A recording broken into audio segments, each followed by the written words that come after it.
Demokritus, rahasia terkecil di alam semesta. Suatu sore, ketika langit mulai berwarna jingga dan burung-burung terbang kembali ke sarangnya, Sophie duduk di taman belakang rumahnya. Pikirannya masih dipenuhi oleh pertanyaan-pertanyaan dari surat-surat misterius yang ia terima sebelumnya. Namun, hari itu ada sesuatu yang berbeda. Di kotak posnya, ia menemukan sebuah amplop yang lebih berat dari biasanya. Ketika dibuka, di dalamnya terdapat sebuah surat dan benda kecil yang hampir tidak terlihat. Sophie mengangkatnya dan menyipitkan mata. Itu adalah sebutir pasir. Di dalam surat hanya ada satu pertanyaan tertulis. Jika kamu memecahkan sesuatu menjadi bagian terkecilnya, apa yang akan tersisa? Sophie memegang butiran pasir itu di antara jari-jarinya.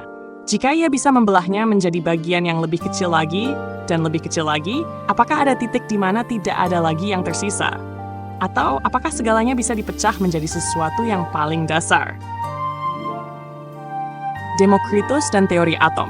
Rasa penasaran Sophie membawanya kembali ke para filsuf alam, dan kali ini ia bertemu dengan Demokritus, seorang pemikir Yunani kuno yang percaya bahwa segala sesuatu di dunia ini terdiri dari partikel-partikel kecil yang tak terlihat dan tak dapat dibagi lagi.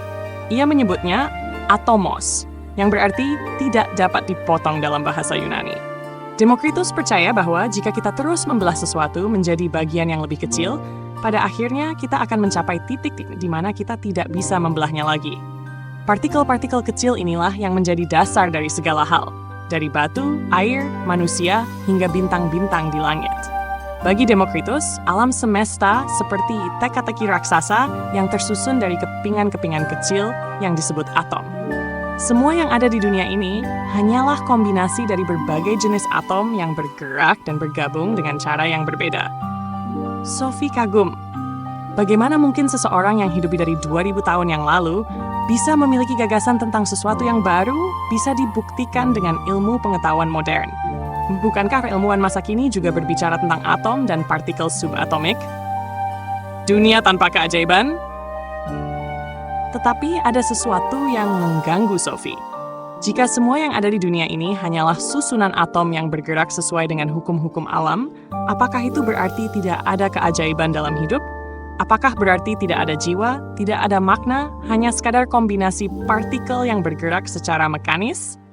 Demokritus percaya bahwa segala sesuatu terjadi karena sebab dan akibat, bukan karena kehendak para dewa. Jika kita bisa memahami bagaimana atom bekerja, maka kita bisa memahami dunia ini sepenuhnya. Tidak ada ruang untuk sihir atau misteri yang tak bisa dijelaskan.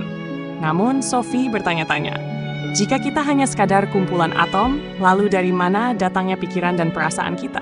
Apakah cinta, kebahagiaan, dan impian juga hanya hasil dari atom-atom yang bergerak di dalam otak kita? Perjalanan menuju pemahaman yang lebih dalam. Sophie mulai menyadari bahwa filsafat adalah perjalanan yang tidak pernah berakhir. Demokritus telah membuka jalan bagi ilmu pengetahuan untuk memahami dunia dengan cara yang lebih rasional. Tetapi pertanyaannya masih terus berkembang hingga sekarang. Apakah dunia ini benar-benar hanya sekumpulan atom yang bergerak sesuai hukum alam? Ataukah ada sesuatu yang lebih? Apakah hidup ini hanya kebetulan yang terjadi karena hukum fisika?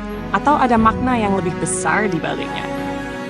Sophie tahu bahwa masih banyak pertanyaan yang harus dijawab, dan petualangannya dalam dunia filsafat baru saja dimulai. Jika kamu menikmati kisah ini dan ingin terus mengikuti petualangan filsafat Sophie, jangan lupa untuk klik like atau share cerita ini dengan teman-temanmu. Berikan komentarmu tentang teori Demokritus di bawah ini, atau subscribe agar tidak ketinggalan cerita berikutnya, karena masih ada banyak misteri yang menunggu untuk diungkap.